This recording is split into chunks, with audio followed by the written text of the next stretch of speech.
Bem-vindos e bem-vindas a mais uma edição do programa A Cultura Entra em Sua Casa. Hoje vamos falar de mais um exemplo de património edificado existente na cidade do Montijo.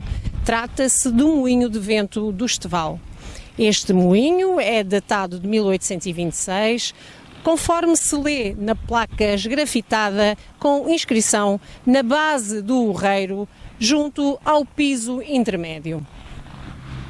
Estava integrado numa vasta propriedade agrícola denominada Quinta do Moinho Velho. Deixou de funcionar no princípio do século XX, após 75 anos de elaboração. As causas para a desativação destas indústrias prendem-se de uma forma geral com o surgimento de moagens mecanizadas. Foi restaurado pela autarquia do Montijo no ano de 2000, com vista a torná-lo num espaço museológico, segundo a orientação da secção portuguesa internacional de molinologia. A estrutura arquitetónica não sofreu alterações significativas, no entanto, o sistema de captação de vento e o aparelho de moagem foram substituídos, permitindo que o moinho mantivesse o sistema de moagem tradicional em funcionamento. Apresenta uma construção robusta, com uma tipologia característica dos moinhos do sul de Portugal e, à semelhança dos exemplares desta tipologia, o moinho do Esteval é constituído por 3 partes: a torre, o sistema de captação de vento ou mecanismo motor externo e o aparelho de moagem ou engenho. Em relação à torre, trata-se de uma torre fixa, em alvenaria de pedra, de forma cilíndrica, com grossas paredes que estreitam ligeiramente para cima e é constituída interiormente por 3 pisos. O térreo, designado por rés do chão ou inferno, forrado a lajes de pedra, local onde se guarda o cereal para moer. O intermédio, o soto, onde se aloja parte do engenho, denominado por urreiro, utilizado também como habitação do moleiro. E o último piso, o sobrado, no qual se encontra o engenho de cima, composto por um par de mós, bem como um mecanismo necessário ao bom funcionamento. A circulação faz-se através de escadas de pedra de um só lanço, que se desenvolvem a partir do lado esquerdo da porta de entrada, orientada para sueste, na posição oposta à direção dos ventos predominantes.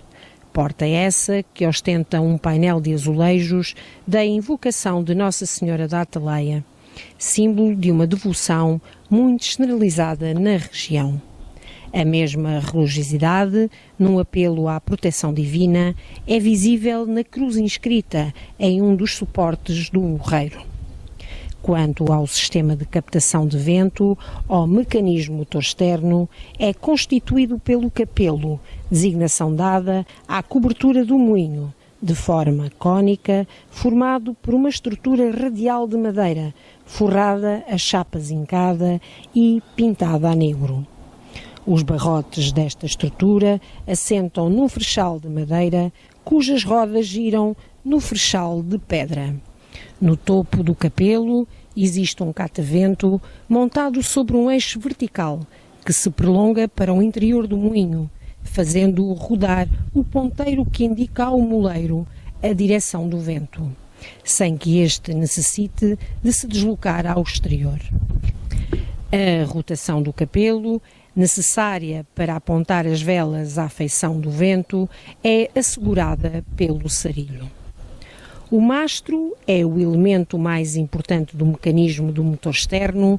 Trata-se de um eixo de madeira que atravessa o capelo na diagonal, sustentando na extremidade as varas em forma de cruz, 4 velas que captam a força do vento e 4 das escotas, que as esticam e onde estão colocados objetos de barro em forma de uma cabaça contendo um só orifício que, com o girar das velas, produzem uma espécie de assobio que permite ao moleiro calcular a intensidade do vento e a velocidade adquirida pelas velas.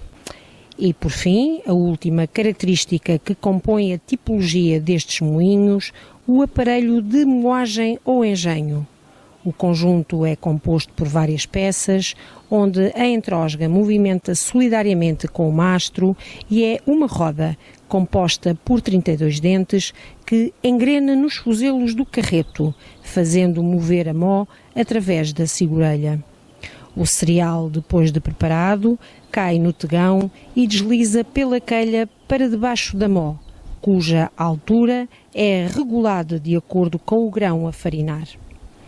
A pressão da pedra superior sobre a inferior é controlada pelo herreiro, colocado no soto, que move verticalmente o apoio inferior do veio através do fuso.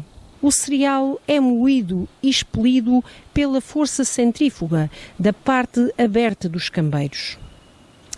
Na realidade, o moinho de vento é como um veleiro a navegar em terra firme, que requer a sabedoria do seu marinheiro, neste caso, do moleiro.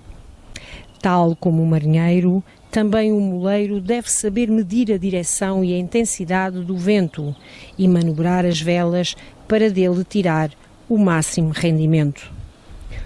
Com esta edição foi possível constatar que o moinho de vento do Esteval é um testemunho vivo dos processos de farinação outrora usados e assume-se como um elemento patrimonial in situ e desempenha, como uma estrutura musealizada, uma forte componente pedagógica, correspondendo a uma memória viva das tecnologias tradicionais associadas à moagem e de uma forte tradição popular.